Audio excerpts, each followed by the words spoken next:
scarf with hope and rest, I don't care at all, 'cause you're the one that suffer and be miserable, miserable, miserable.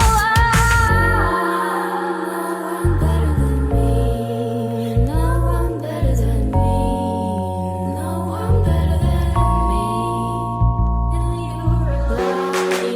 Liar, liar, liar, say liar, liar, liar, drunk liar, to your own self. No, I'm better, no, I know I'm better, no, I know I'm better. Shake it hard, baby. No, I'm better, no, I know I'm better, no, I know I'm better, no, I know. Hey there! I'd like to talk to you about two DBD characters that have had a rough go of it. You saw the intro, it's Twins and Skull Merchant.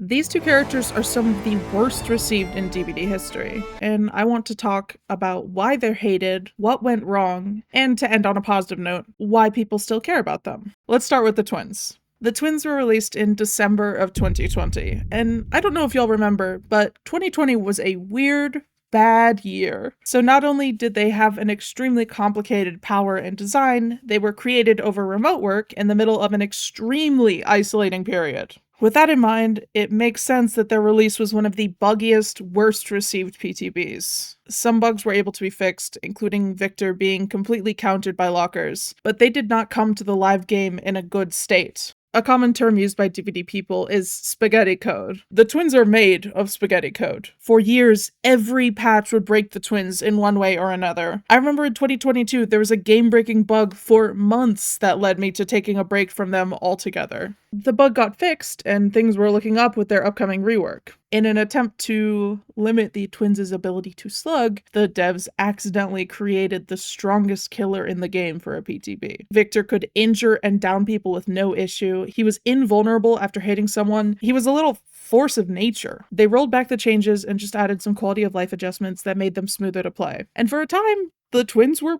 okay to play. Cut to a few weeks ago, where I discovered not one but two ways for the Twins' power to entirely break.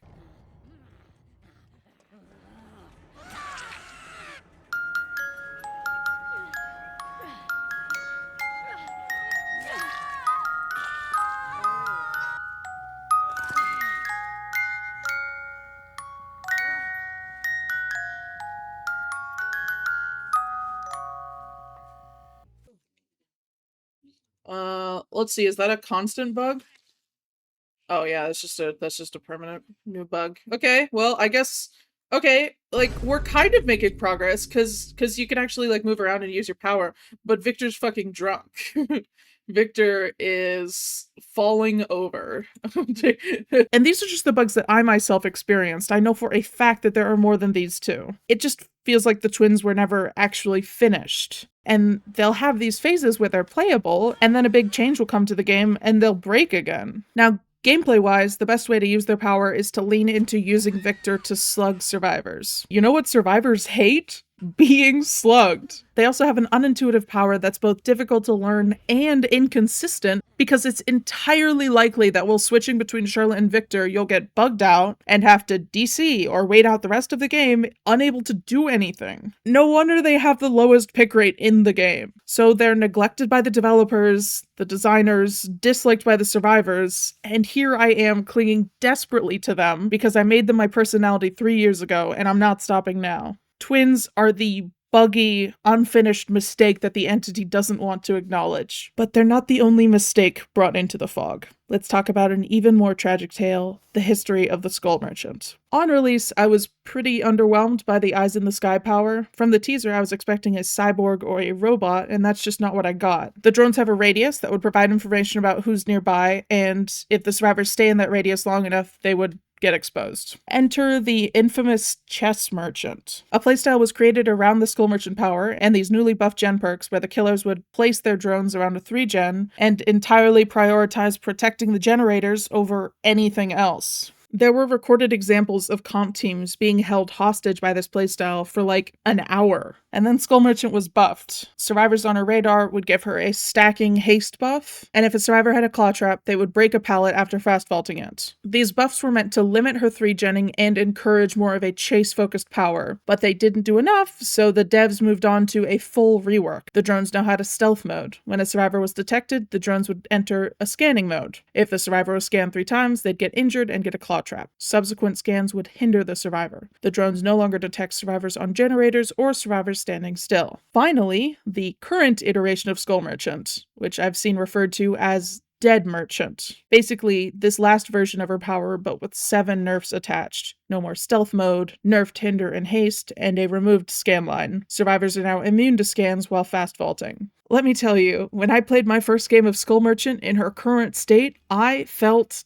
hopeless. I literally thought that placing a drone gives you 8 seconds of undetectable, and that was her entire power. Playing a bit more, I was able to figure out the scan lines, and I even got a couple of injures, but her power feels gutted. It feels incomplete. I talked to some Skull Merchant mains in my community, along with the #1 merchant main ever. Shout out Vindruva for helping me with this part of the script. One similarity between these people was the sheer amount of hate they get for playing this character. Death threats. One person mentioned getting doxxed. Just an immense amount of toxicity. The community has not gotten over this grudge that they hold against Skull Merchant for the 3-genning. This is not a hot take. People don't deserve hate for playing a character in a video game. It doesn't matter that you don't like going against Skull Merchant. The person playing her is a human being deserving of respect and compassion just like everyone else. So why did I decide to talk about these 2 characters in one video? Well, I think they have a lot in common. There's always going to be a character that's not popular, but the twins and Skull Merchant are not just unpopular, they're entirely neglected and despised. The entity's least favorite children. They both had disappointing PTBs and failed reworks. They encourage unpopular playstyles and have powers that are inconsistent or unfun to use because of bugs or nerfs. The biggest takeaway I had from their reworks attempts to fix these characters is that the developers or balancing team just have no idea what twins and the Skull Merchant are supposed to be. They're walking identity crises. When I first saw Skull Merchant, I was not remotely drawn to her as a character. The biggest reason being that she seemed like the complete opposite of twins. I'm pretty sure I even said that she looked like she'd bully Charlotte for her appearance. But now, after all the bullshit that I've seen them put up with, I feel like twins mains and Skull Merchant mains are united by undying loyalty to a fundamentally unfinished character.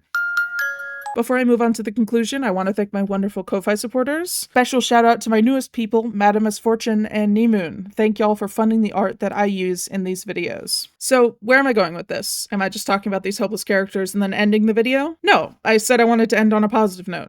I decided on this topic for a video because I've been feeling kind of hopeless and rejected lately. I don't know, but that sounds familiar, right? The twins and Skull Merchant were both dealt a rough hand. Or, if we're following that analogy, Skull Merchant has the worst possible cards, and the dealer forgot to give twins cards at all. And yet there are still people that adore these characters. It's me, I'm people. With all the hate and the bugs and the issues, these characters have amassed some level of player base. It's not much, but I really do think it means something. I love the twins' design and story. I am good at the macro game of controlling 2 characters, and when their power works, it fucking works. And the Skull Merchant mains I talk to love her as a mechanical trap killer. Honestly, I had fun when I was able to get value out of her ability. I wish the tracking was more useful, but I do feel like she has an entirely unique power, which isn't something you usually see with the newer killers. Also, she's the only killer that can doom scroll, and in this day and age, we love a phone-addicted murderous queen.